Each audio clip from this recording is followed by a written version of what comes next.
पेश है कहानी गुरप्रीत दी जुबानी।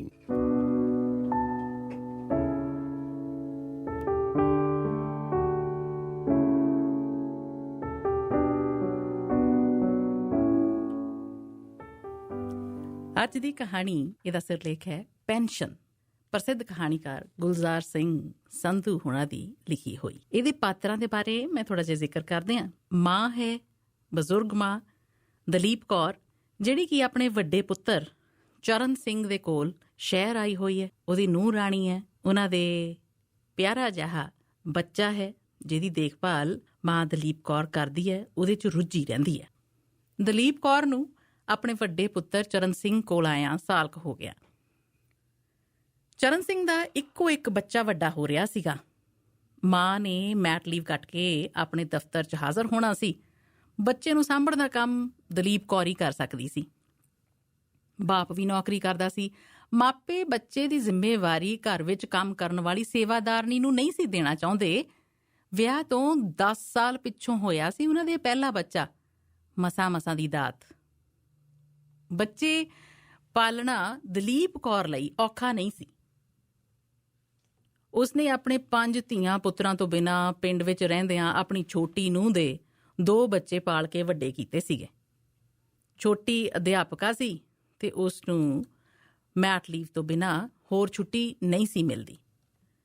ਜਿੱਥੇ ਛੋਟੀ ਨੂੰਹ ਪਿੰਡ ਦੇ ਸਕੂਲ 'ਚ ਅਧਿਆਪਕਾ ਸੀ, ਵੱਡੀ ਨੂੰਹ ਦੇ ਡਿਗਰੀ ਕਾਲਜ ਵਿੱਚ ਮਨੋਵਿਗਿਆਨ ਦੇ ਪ੍ਰੋਫੈਸਰ ਹੋਣ 'ਤੇ ਵੀ ਦਲੀਪ ਕੌਰ ਨੂੰ ਮਾਣ ਸੀ।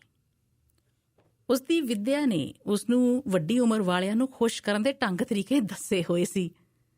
ਵੈਸੇ ਤਾਂ ਉਹ ਵੱਡੀ ਨੂੰ ਪੰਜਾਬ ਤੋਂ ਨਹੀਂ ਸੀ, ਦੱਖਣੀ ਭਾਰਤ ਤੋਂ ਸੀ, ਕੇਰਲ ਤੋਂ। ਦਲੀਪ ਕੌਰ ਨੂੰ ਭਾਵੇਂ ਸ਼ਹਿਰੀ ਜੀਵਨ ਠੀਕ ਨਹੀਂ ਸੀ ਲੱਗਦਾ, ਪਰ ਉਹ ਆਪਣੇ ਪੁੱਤਰ ਤੇ ਨੂੰਹ ਦੀ ਮਜਬੂਰੀ ਸਮਝਦੀ ਸੀ। ਉਸਨੇ ਆਪਣੇ ਆਂਢ ਗੁਆਂਢ ਵਿੱਚ ਆਪਣੇ ਵਰਗੀਆਂ 2 ਮਹਿਲਾਵਾਂ ਲੱਭ ਲਈਆਂ ਸਨ, ਜਿਨ੍ਹਾਂ ਨਾਲ ਜਦੋਂ ਵੇਲ ਮਿਲਦੀ ਜਾਂ ਵਕਤ ਮਿਲਦਾ ਆਪਣਾ ਦੁੱਖ ਸੁੱਖ ਫਰੋਲ ਲੈਂਦੀ ਸੀ। ਦਾਦੀ ਦੀ ਦੇਖ ਰੇਖ ਵਿੱਚ ਭਾਵੇਂ ਬੱਚਾ ਠੀਕ ਪਲ ਰਿਹਾ ਸੀ, ਪਰ ਫਿਰ ਵੀ ਬੱਚੇ ਦੀ ਮਾਂ ਆਪਣੇ ਮਸਾਂ ਮਿਲੇ ਬੱਚੇ ਨੂੰ ਦੇਖਣ ਆਉਂਦੀ ਸੀ। ਸ਼ਹਿਰ ਦੇ ਬੱਚਿਆਂ ਦੀ ਦੇਖਭਾਲ ਦਾ ਅਨੁਭਵ ਰੱਖਣ ਵਾਲੀ ਵਾਸਤੇ ਉਹ ਫਿਕਰ ਕਰਦੀ ਸੀਗੀ ਕਿ ਇਹਦੇ ਲਈ ਆਇਆ ਰੱਖੀ ਜਾਵੇ। ਕਈ ਵਾਰੀ ਦਲੀਪ ਕੌਰ ਨੂੰ ਲੱਗਣਾ ਕਿ ਇੰਨੀ ਸਾਂਭ ਸੰਭਾਲ ਵਿੱਚ ਯਕੀਨ ਨਹੀਂ ਰੱਖਣਾ ਚਾਹੀਦਾ ਇੱਕ ਛੋਟੇ ਬੱਚੇ ਦੀ ਗੱਲ, ਪਰ ਮਾਂ ਨੂੰ ਸੀਗਾ ਕਿ ਬਈ ਛੋਟੀ ਗੱਲ ਦਾ ਖਿਆਲ ਰੱਖਿਆ ਜਾਣਾ ਚਾਹੀਦਾ ਬੱਚੇ ਵਾਸਤੇ।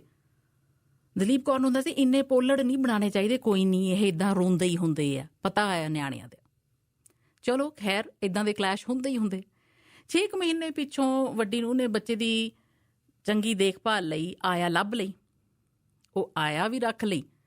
ਉਹ ਦਿਨ ਵਿੱਚ 3 ਵਾਰੀ ਬੱਚੇ ਨੂੰ ਦੇਖਣ ਆਉਂਦੀ ਸੀਗੀ, ਸ਼ਹਿਰ ਦੇ ਬੱਚਿਆਂ ਦੀ ਦੇਖਭਾਲ ਦਾ, ਕਿਉਂਕਿ ਉਹਨੂੰ ਐਕਸਪੀਰੀਅੰਸ ਸੀਗਾ। ਤੇ ਫਿਰ ਹੌਲੀ ਕਰਦਿਆਂ ਉਸ ਆਇਆ ਦਾ ਟਕਰਾਅ ਮਾਂ ਦਲੀਪ ਕੌਰ ਦੇ ਨਾਲ ਹੋਣਾ ਸੁਭਾਵਕ ਹੀ ਸੀਗਾ, ਹੋਣ ਲੱਗ ਪਿਆ।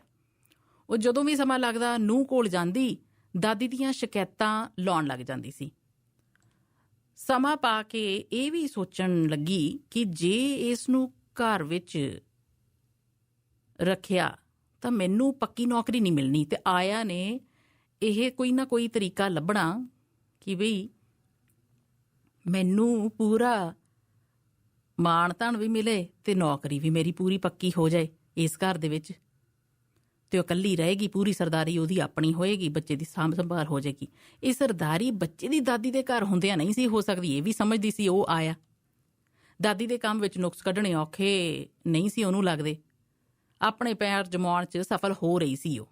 ਘਰ ਵਿੱਚ ਜਿਉਂ ਆਇਆ ਦੇ ਪੈਰ ਜੰਮਣੇ, ਦਾਦੀ ਦੇ ਉਖੜਨੇ ਸ਼ੁਰੂ ਹੋ ਗਏ। ਫਿਰ ਉਹ ਦਲੀਪ ਕੌਰ ਨੂੰ ਸਮਝ ਆਈ।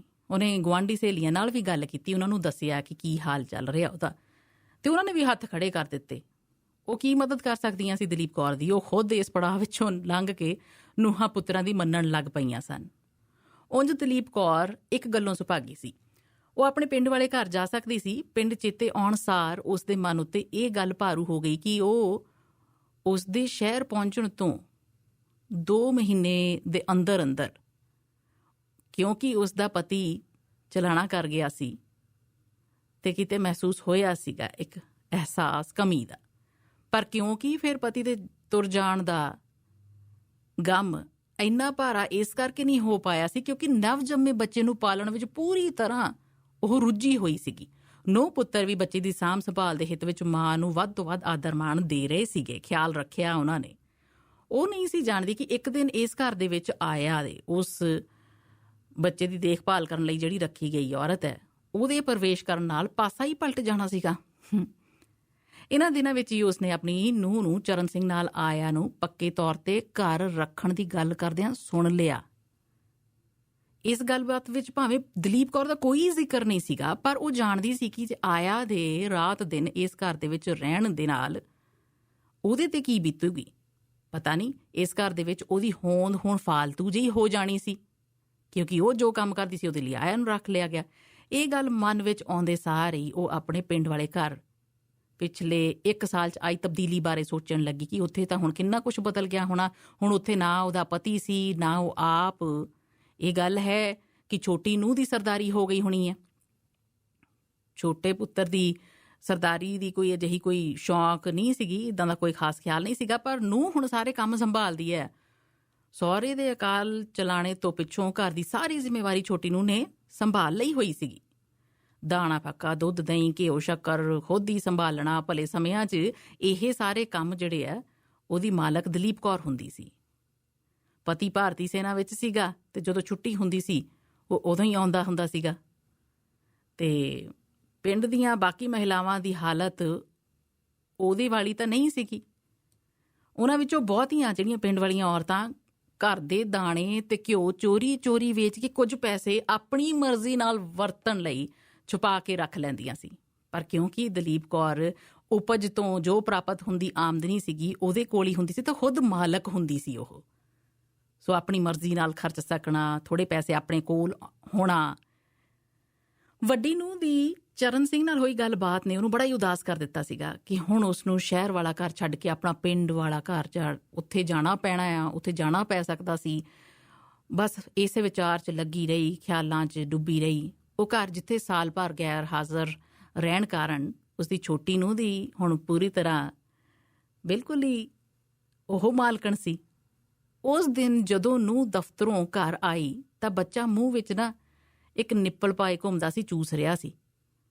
ਵੱਡੀ ਨੂੰਹ ਨੇ ਬੱਚੇ ਦੇ ਮੂੰਹ 'ਚੋਂ ਨਿੱਪਲ ਕੱਢ ਕੇ ਇੱਕ ਪਾਸੇ ਵਗਾ ਕੇ ਮਾਰੀ ਤੇ ਦਲੀਪ ਕੌਰ ਵੱਲ ਇੱਦਾਂ ਘੂਰ ਕੇ ਦੇਖਿਆ ਜਿਵੇਂ ਉਸਨੇ ਬੱਚੇ ਦੇ ਮੂੰਹ ਵਿੱਚ ਕੋਈ ਜ਼ਹਿਰੀਲੀ ਚੀਜ਼ ਦੇ ਰੱਖੀ ਸੀ। ਨੂੰਹ ਦਾ ਮਤ ਸੀ ਕਿ ਨਿੱਪਲ ਚੂਸਣ ਦੀ ਆਦਤ ਪੈ ਗਈ ਤਾਂ ਬੱਚੇ ਦੇ ਦੰਦ ਨਿਕਲਣ ਲੱਗਿਆਂ ਪ੍ਰੋਬਲਮ ਆਣੀ ਹੈ, ਇਹਦੇ ਦੰਦ ਖਰਾਬ ਹੋ ਜਾਣੇ ਹੈ।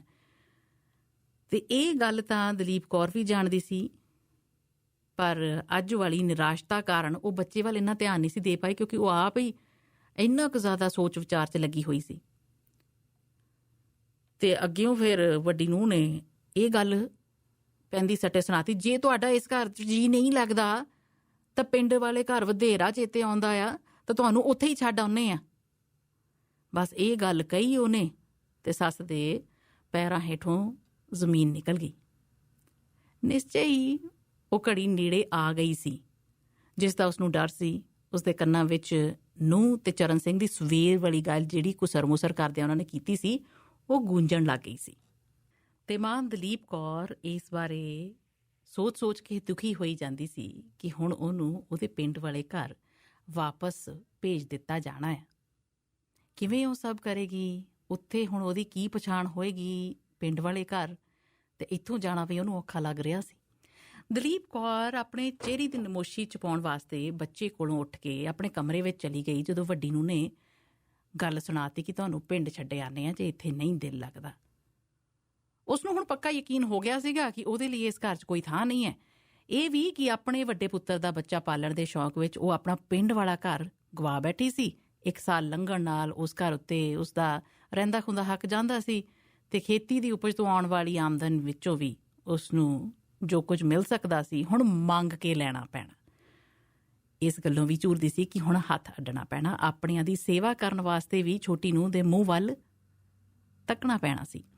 ਹੁਣ ਉਹਦੇ ਵਾਸਤੇ ਵਾਪਸ ਆਪਣੇ ਪਿੰਡ ਵਾਲੇ ਘਰ ਜਾਣਾ ਇੰਨਾ ਔਖਾ ਲੱਗ ਰਿਹਾ ਸੀ ਕਿ ਉਸਨੂੰ ਆਪਣੀ ਵੱਡੀ ਨੂੰਹ ਦੀਆਂ ਚੰਗੀਆਂ ਗੱਲਾਂ ਵੀ ਚੇਤੇ ਆਉਣ ਲੱਗ ਗਈਆਂ ਕਿ ਨਹੀਂ ਯਾਰ ਮੇਰੀ ਨੂੰਹ ਚੰਗੀ ਵੀ ਹੈ। ਪਹਿਲੇ ਹੀ ਦਿਨ ਆਪਣਾ ਬੱਚਾ ਜਦੋਂ ਉਹਨੇ ਮਾਂ ਦਲੀਪ ਕੌਰ ਦੇ ਸੱਸ ਦੇ ਕੋਲ ਦਿੱਤਾ ਸੀਗਾ, ਉਹਨੂੰ ਸੰਭਾਲ ਕੇ ਰੱਖਣਾ ਉਹਨੇ। ਤੇ ਜਾਣ ਲੱਗਿਆਂ ਵੱਡੀ ਨੂੰਹ ਨੇ ਉਸਦੀ ਤਲੀ ਤੇ 100 ਰੁਪਏ ਦਾ ਨੋਟ ਰੱਖਿਆ ਸੀ। ਉਹ ਮੁੜ ਚੇਤੇ ਆ ਰਿਹਾ ਸੀ ਉਹਨੂੰ, ਖਾਸ ਕਰਕੇ ਉਸਦਾ ਇਹ ਕਹਿਣਾ ਕਿ ਮੈਂ ਕੇਰਲ ਦੇ ਕਾਮਰੇਡਾਂ ਦੀ ਧੀ ਆਂ, ਕਿਸੇ ਧਰਮ ਸਥਾਨ ਨੂੰ ਨਹੀਂ ਪੂਜਦੀ, ਪਰ ਆਪਣਾ ਦਸਵੰਧ ਕੱਢ ਰਹੀ ਆਂ। ਹੁਣ ਇਹ ਕਹਾਣੀ ਪਹਿਲਾਂ ਦੀ ਲਿਖੀ ਹੋਈ ਹੈ, ਸੋ ਇਸ ਕਰਕੇ ਉਸ ਵੇਲੇ ਦੀ ਇਹ ਕਮਾਈ ਕਾਫੀ ਜ਼ਿਆਦਾ ਹੈ। ਤਾਂ 1,500 ਰੁਪਏ ਮਹੀਨਾ ਕਮਾਉਣ ਵਾਲੀ ਹੈ ਉਹਨੂੰ, ਤੇ ਉਹਦੇ ਵਾਸਤੇ 100 ਰੁਪਇਆ ਦੇਣਾ ਕੋਈ ਔਖਾ ਨਹੀਂ ਸੀ। ਦਸਵੰਧ ਇੱਕੋ ਇੱਕ ਸ਼ਬਦ ਸੀ ਜਿਹੜਾ ਕਿਸੇ ਕਾਰਨ ਪਹਿਲੇ ਦਿਨ ਤੋਂ ਹੀ ਉਸਦੀ ਨੂੰਹ ਨੂੰ ਭਾ ਗਿਆ ਸੀ।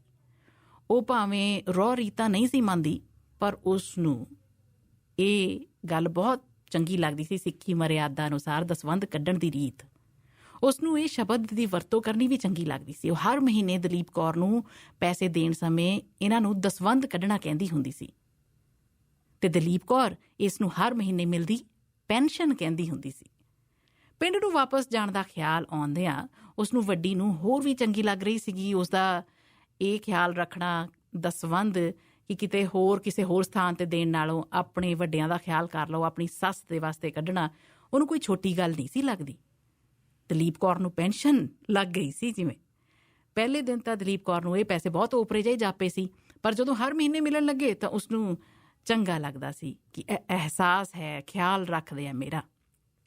ਇਸ ਪੈਨਸ਼ਨ ਨੇ ਉਸਨੂੰ ਉਹਨਾਂ ਨੂੰਹਾਂ ਧੀਆਂ ਦੇ ਬਰਾਬਰ ਕਰ ਦਿੱਤਾ ਸੀ ਜਿਨ੍ਹਾਂ ਦੀ ਬੱਧੀ ਤਨਖਾਹ ਉੱਤੇ ਉਸਨੂੰ ਰਸ਼ਕ ਆਉਂਦਾ ਹੁੰਦਾ ਸੀ ਕਿਸੇ ਟਾਈਮ ਤੇ। ਦਲੀਪ ਕੌਰ ਜਾਣਦੀ ਸੀ ਕਿ ਉਸਦੀ ਵੱਡੀ ਨੂੰ ਬਹੁਤ ਥੋੜੇ ਸ਼ਬਦ ਬੋਲਣ ਵਾਲੀ ਹੈ, ਪਰ ਜਦੋਂ ਬੋਲਦੀ ਹੈ ਤੇ ਉਸ ਉੱਤੇ ਪਹਿਰਾ ਵੀ ਦਿੰਦੀ ਹੈ। ਜੇ ਉਸਨੇ ਕਿਹਾ ਸੀ ਕਿ ਦਲੀਪ ਕੌਰ ਨੂੰ ਪਿੰਡ ਛੱਡ ਆਉਂਦੇ ਆ, ਤਾਂ ਪੁੱਤ ਨੇ ਵੀ ਉਹਦੀ ਗੱਲ ਮੰਨਣੀ ਹੈ। ਇਸ ਸੋਚ ਕੇ ਉਹ ਹੋਰ ਵੀ ਉਦਾਸ ਹੋ ਗਈ। ਇਸ ਘਰ ਆ ਕੇ ਅੱਜ ਪਹਿਲੀ ਵਾਰ ਸੀ ਕਿ ਉਸਦੀ ਰਾਤ ਦੀ ਨੀਂਦ ਜਿਹੜੀ ਹੈ ਉਹ ਚਾਟ ਹੋਈ ਪਈ ਸੀਗੀ। ਉਹੀ ਉਹ ਹੋਇਆ ਜੋ ਹੁਣ ਅਸੀਂ ਸਵੇਰੇ ਦਫ਼ਤਰ ਜਾਣ ਤੋਂ ਪਹਿਲਾਂ ਪੁੱਤਰ ਨੇ ਕਹਿ ਦਿੱਤਾ ਕਿ ਵੀ ਆਉਂਦੇ ਐਤਵਾਰ ਪੱਕੇ ਤੌਰ ਤੇ ਪਿੰਡ ਜਾਣ ਦੀ ਤਿਆਰੀ ਕਰ ਲਈਓ, ਸਮਾਨ ਬੰਨ੍ਹ ਲਈਓ। ਸੋ ਇਸ ਐਲਾਨ ਤੋਂ ਬਾਅਦ ਦਲੀਪ ਕੌਰ ਦੁਖੀ ਹੋਈ। ਆਇਆ ਵੱਲ ਦੇਖਦੀ ਸੀ ਤਾਂ ਹੋਰ ਦੁੱਖ ਆਉਂਦਾ ਸੀ ਕਿ ਜਿਵੇਂ ਉਹ ਜਿੱਤ ਗਈ ਸੀ, ਇੱਦਾਂ ਦਾ ਪ੍ਰਭਾਵ ਦੇ ਰਹੀ ਸੀ। ਉਹ ਹੁਣ ਆਇਆ ਘਰ ਵਿੱਚ ਮਾਲਕਾਂ ਵਾਂਗ ਵਿਚਰ ਰਹੀ ਸੀ। ਦਲੀਪ ਕੌਰ ਨੂੰ ਆਪਣੇ ਨੂੰਹ ਪੁੱਤ ਦਾ ਫੈਸਲਾ ਬੁਰਾ ਤਾਂ ਲੱਗਿਆ, ਪਰ ਉਹ ਪੀ ਗਈ। ਉਸਨੇ ਆਪਣੇ ਹੱਕ ਹੁਣ ਤੱਕ ਜਮ੍ਹਾਂ ਕੀਤੇ ਪੈਸੇ, ਬਾਕੀ ਦਾ ਸਮਾਨ ਬੰਨ੍ਹ ਲਿਆ। ਐਤਵਾਰ ਦੀ ਉਡੀਕ ਕਰਨ ਲੱਗੀ। ਅਣਮੰਗੀ ਪੈਨਸ਼ਨ ਦੇ ਪੈਸੇ ਸਾਂਭਦਿਆਂ ਉਸਨੂੰ ਜਾਪਿਆ ਕਿ ਅੱਗੇ ਤੋਂ ਇਹ ਪੈਸੇ ਉਸਨੂੰ ਨਹੀਂ ਮਿਲਣੇ। ਉਦਾਸ ਜਿਹੀ ਹੋਈ। ਐਤਵਾਰ ਨੂੰ ਵੱਡੇ ਪੁੱਤਰ ਦਾ ਘਰ ਛੱਡਣ ਵੇਲੇ ਪਹਿਲਾਂ ਉਸਨੇ ਆਪਣੇ ਪੁੱਤਰ ਨੂੰ ਪਿਆਰ ਦਿੱਤਾ, ਫਿਰ ਨੂੰਹ ਨੂੰ ਬਹੁਤ ਪਿਆਰ ਦਿੱਤਾ, ਫਿਰ ਬੱਚੇ ਨੂੰ ਗੋਦ ਲੈ ਕੇ ਇੰਜ ਚੁੰਮਿਆ ਜਿਵੇਂ ਕੋਈ ਆਪਣੇ ਕੋਲੋਂ ਜ਼ਬਰਦਸਤੀ ਖੋਏ ਗਏ ਬੱਚੇ ਨੂੰ ਚੁੰਮਦਾ ਹੋਵੇ। ਇਸ ਤੋਂ ਪਿੱਛੋਂ ਉਸਨੇ ਉਹ ਵਾਕ ਬੋਲ ਹੀ ਦਿੱਤਾ ਜਿਹਨੂੰ ਬੋਲਣ ਲਈ ਉਹ ਝਿਜਕਦੀ ਪਈ ਸੀ। ਬੋਲਦੀ ਵੀ ਕਿਉਂ ਨਾ। ਇਹ ਘਰ ਉਸਦੇ ਪੁੱਤਰ ਦਾ ਸੀ ਤੇ ਬੱਚੇ ਦੀ ਸਾਂਭ ਸੰਭਾਲ ਕਰਦਿਆਂ ਖਿਆਲ ਰੱਖਿਆ ਉਹਨੇ, ਨੂੰਹ ਨੇ ਖਿਆਲ ਰੱਖਿਆ। ਉਹਨੇ ਮੁਖਾਤਬ ਹੁੰਦਿਆਂ ਆਪਣੀ ਨੂੰਹ ਨੂੰ ਕਿਹਾ, ਧੀਏ, ਮੈਨੂੰ ਪਿੰਡ ਵਾਲੇ ਘਰ ਹੋਰ ਕਿਸੇ ਚੀਜ਼ ਦਾ ਘਾਟਾ ਨਹੀਂ ਸਵਾਏ ਨਕਦ ਪੈਸਿਆਂ ਦੇ।